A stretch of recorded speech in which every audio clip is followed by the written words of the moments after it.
Not every truck was built tough. Some were just built wrong. These are the 11 trucks that looked like deals but drove straight into disaster. Number 11. Chevrolet Corvair Rampside, 1961 to 1965. The Corvair Rampside was Detroit's thinking different disaster. A truck with a side ramp and a rear-mounted air-cooled flat-six engine that barely had enough power to blow dust off your dashboard. With all the weight in the back, handling was a nightmare. One sharp turn and you'd spin like a shopping cart on ice. The cab felt like a metal lawn chair strapped to the front. Ralph Nader slammed it in unsafe at any speed, sealing its reputation. Mechanics hated the quirky design, drivers feared it, and buyers ended up with a circus act, not a reliable work truck. Number 10. Dodge A100, 1964 to 1970. The Dodge 100 looked like a rolling bread box with big dreams and bad decisions. It followed the cab-over trend, which basically meant, let's stick the driver right on top of the front wheels and see what happens. What happened was panic. On highways, it felt less like driving and more like holding on for dear life. Every bump turned into a chiropractic session, thanks to a short wheelbase and zero seat cushioning. And the engine? Oh, they stuffed that bad boy right under the driver's seat. So not only were you sweating like you owed the truck money, but you also had to shout just to hear yourself think. Braking? The front end dove so hard it felt like the A100 was trying to kiss the pavement. And if you ever got into a crash, well, your legs were basically the bumper. Sure, the slant six engine was a trooper, but good luck reaching it without tearing the cabin apart. For budget buyers, this wasn't a quirky work van. It was a hot, loud, wobbly box of regrets. Number 9. Jeep FC-150, 1957 to 1966. The Jeep FC-150 looked like a toy truck, boxy and oddly cute, but performance-wise, it was a total letdown. Its tiny 134 cubic inch engine barely managed 75 horsepower, struggling to haul cargo uphill. Sitting right above the front axle, every bump felt like a personal jolt, and the cramped interior left no room to breathe. With a skinny frame and high center of gravity, it was dangerously prone to tipping in sharp turns or wind. Wearing the Jeep badge didn't help. It couldn't tow or haul like a real workhorse, more like a nervous goat in a Jeep suit, shaky and out of place. Number 8. Studebaker Champ, 1960 to 1964. The Studebaker Champ was what happened when a car company ran out of money and just started gluing things together. Literally.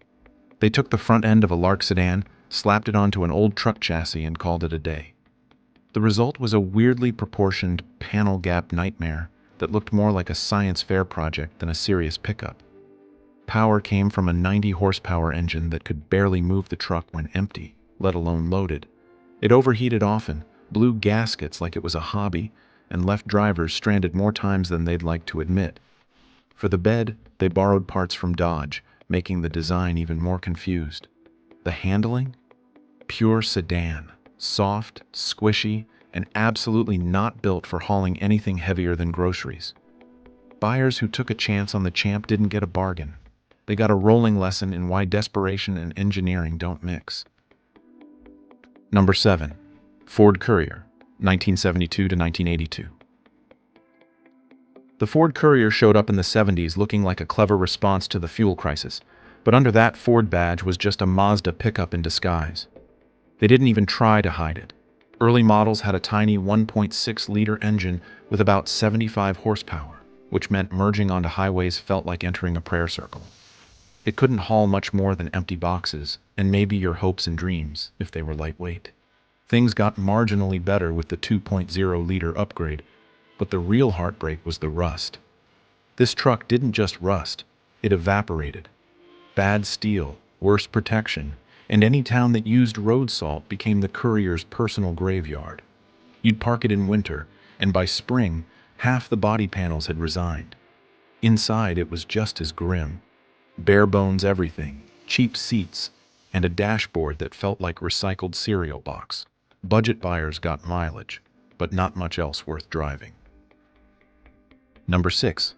GMC Sprint, 1971 to 1977. The GMC Sprint is what happens when marketing takes the wheel and engineers take a back seat.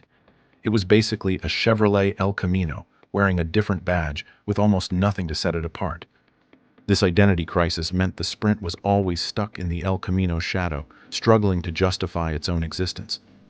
Under the hood, it offered the same mix, from a sleepy 105 horsepower inline-six to V8s that gulped gas like there was no tomorrow. It rode smoother than your average truck because it was basically a car in disguise, but that comfort came at a price. It couldn't haul more than about 1,000 pounds without begging for mercy. Meanwhile, traditional trucks could handle way more for similar money. In the end, the Sprint vanished after 1977, replaced by another forgettable cousin. For folks on a budget, it was the worst of both worlds. Neither a real truck nor a real car, just a pricey compromise nobody needed. Number 5. Dodge Rampage, 1982 to 1984. The Dodge Rampage is the automotive equivalent of trying to turn a potato into a steak. Ambitious, but painfully misguided. Imagine taking a tiny economy car, the Dodge Omni, slapping a truck bed on it and calling it a day. That's the Rampage. It had front-wheel drive, which sounds fine until you realize that when you load the bed, the weight shifts away from the wheels doing the driving. So, good luck getting any traction when you actually need it. Under the hood, a 2.2-liter four-cylinder churned out a laughable 96 horsepower, barely enough to get the thing moving. Later, a turbo version bumped that to 142, which was still more eco-friendly turtle than workhorse.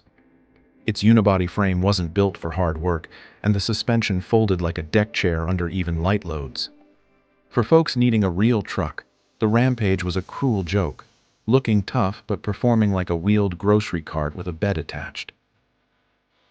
Number 4. AMC Jeep Gladiator, 1962 to 1971.